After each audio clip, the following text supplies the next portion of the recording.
Moi kaikki koululaisten katsojat, mä oon Benjamin ja mä oon täällä tänään teidän kanssa täällä. Toivottavasti sulla kiva päivä. Yeah.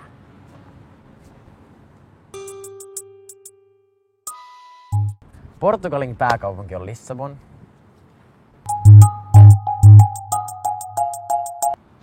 Hämähäkillä on 8 jalkaa. Riossa, elikkä Brasiliassa. Yeah.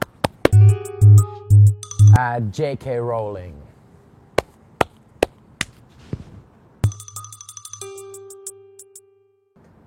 Toi.